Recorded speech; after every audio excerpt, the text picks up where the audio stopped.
Oke, yang pertama kita bahas tentang bantuan indikator dengan moving average. Saya di sini menggunakan moving average eksponensial ya, atau biasa sebut kita EMA. Oke ya. Kenapa tidak pakai simple dan lainnya? Karena saya lebih memilih EMA ini karena lebih fleksibel ya. Dan saya menggunakan dengan settingan 50 dan hanya itu saja. Oke. Jadi di sini kita tidak ada strategi tentang perpotongan candlestick karena saya menggunakan moving average ini lebih sebagai hanya dinamis trendline ya, dan dinamis support dan resisten. Hanya sebatas itu saja. Tapi teman-teman juga bisa menambahkan EMA yang mungkin bisa di 21 atau di 14 ya, yang default Fibo. Penggunaannya sama sebagai dinamis trendline atau support dan resisten. Oke ya.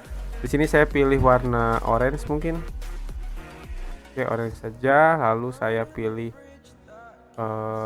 garisnya yang agak besar mungkin. Oke. Oke, seperti ini. Nah, saya mempergunakan ini sebagai support resisten ya, sebagai support dan resisten pada time frame besar gitu. Jadi contoh seperti ini.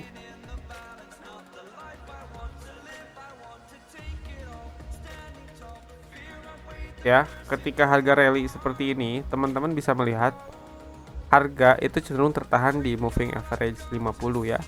Seperti ini, dan biasanya ini pun jika teman-teman nanti kita udah mulai membahas tentang Fibo, teman-teman bisa mengcombine moving average ini dengan Fibo juga, di mana ada satu spot yang memang terkonfirm semuanya.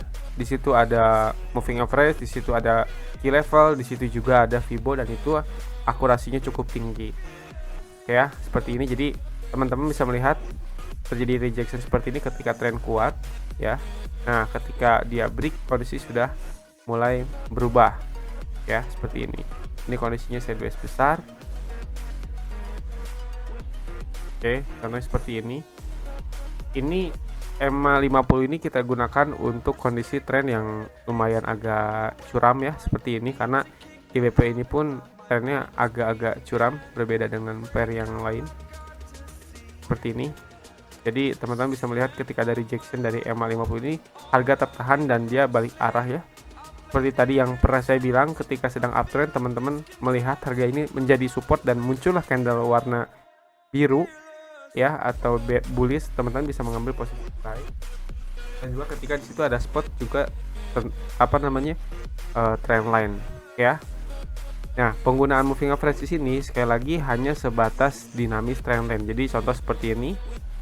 Ketika teman-teman mengambil trend line ya, harga juga tersentuh di area situ seperti ini. Jadi di sini dan di sini juga sama ya, seperti ini juga. Oke, juga sama ketika teman-teman mengambil di sini ya. Jadi ketika teman-teman tidak menggunakan trendline, teman-teman bisa menggunakan moving average sebagai bantuan indikator ya. Apakah bisa dengan moving average lainnya? Bisa juga. Kita masukin lagi moving average eksponensial untuk yang 14 ke 21 ya. Filenya warnanya ya, seperti ini. Nah, seperti ini kondisinya. Ini juga sama sebagai dinamis trendline dan resistance serta support, tapi dia lebih mendekati ke price tersebut seperti ini ya. Anda bisa melihat. Jadi ketika harga berada di atas EMA 21 cenderung harganya seperti ini, tapi ketika harga berada di tengah-tengah di sini, ini cenderung lebih ke sideways ya. Tapi ketika harga berada di antara keduanya berarti kondisi sedang downtrend, dan ketika harga berada di atas keduanya berarti harga sedang uptrend ya, seperti ini. Itu hanya untuk teman-teman juga bisa mengetahui kondisi market. Jadi ketika kondisi market kedua line ini terbuka, teman-teman bisa tahu bahwa oke, ini adalah kondisi sedang uptrend, dan ketika moving average 21 berada di bawah 50 dan harga juga di bawahnya, oke, berarti ini harga sedang cenderung sangat kuat untuk turun ya, seperti itu penggunaannya.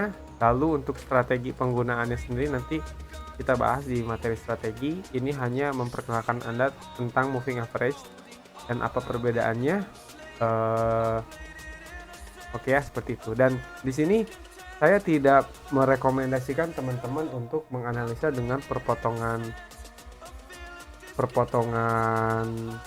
moving average, karena moving average ini bergerak ketika harga sebenarnya sudah memotong ya. Jadi contoh seperti ini, ketika Anda melihat perpotongan, ini perpotongan terjadi sebenarnya itu ketika harga sudah berada di sini.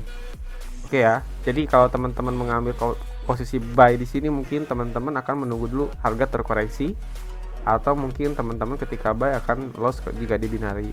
Tapi Anda bisa mempergunakannya untuk mengetahui perubahan tren, bukan untuk open posisi. Contoh dari sini ke atas dia merubah, berarti otomatis akan terjadi perubahan tren. Untuk open posisi teman-teman bisa gunakan price action. Oke ya, paham ya? Gitu. Contoh seperti ini juga. Ketika harga memotong, dia berada harga tepat di atas seperti ini ya. Jadi ketika terjadi perpotongan di sini, teman-teman melihat harga sudah di atas, dan teman-teman ketika buy ini sudah pasti loss. Oke, sama juga seperti ini ketika teman-teman mengambil ini. Itu berlaku untuk moving average apapun ya, mau itu 8 dengan 50 atau apapun itu yang saya analisa dan saya gunakan dulu juga sama seperti itu. Dan memang ada kemungkinan untuk profit seperti itu, tapi probabilitas yang saya lihat juga dan saya pernah menggunakan juga tidak terlalu signifikan. Oke ya, jadi baiknya teman-teman gunakan ini sebagai untuk acuan tren ya, ketika merubah seperti ini. Oke, moving average 21 dia memotong EMA 50, berarti kondisi sudah mulai berubah trend up. Oke ya, dan harga juga jelas sudah berada di atas ini dan sudah break dua line ini, berarti kondisi sedang bullish. Lalu kapan saya ambil posisi? Nanti kita bahas tentang strategi dengan open posisi dengan price action. Oke, sampai sini untuk moving average penggunaannya.